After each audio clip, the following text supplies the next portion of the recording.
हंगामाया बड'लेण्ड सोरजिनि हंगामाया बियो सोर सोरनि गोजाथै माजों फुजिगोन नोंसोरखौ बे दिनैनि गोथार साना बे दिनैनि गोथार साना फुजिनो रोङा सिबिनो रोङा फुजिनो रोङा सिबिनो रोङा जोंहा जोला बड'जाम्बा जोंहा जोला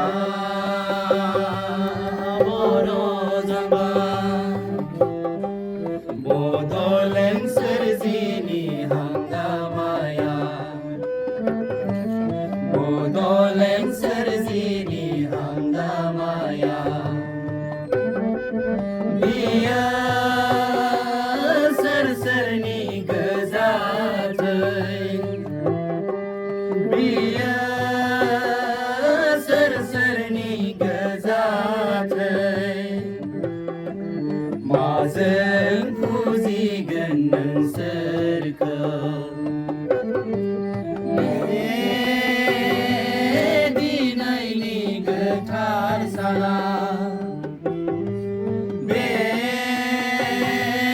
दिनैनि गोथार साना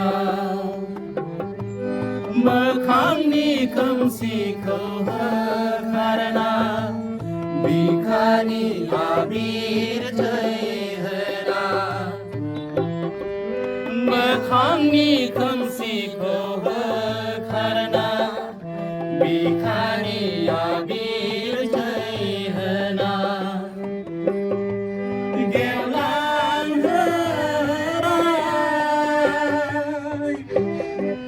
बिमानि राव फोसावबाय हारिखौ बे मुलुगाव फोसावबाय हारिखौ बे मुलुगाव फुजिनो रोङा सिबिनो रोङा फुजिनो रोङा सिबिनो रोङा जोंहा जोला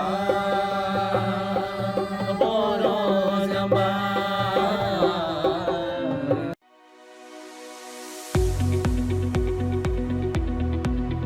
गुनगोनां सोलोंथाइ लानो गोसो गुदुं फरायसाफोरनि थाखाय गोजोनथाव खौरां।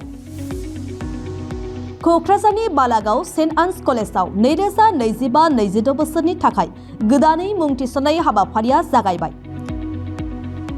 एइचएस थाखोआव आरो FYUG थाखोआव फरायसाफोरनि गोदानै मुं थिसननाया सोलिगासिनो दं।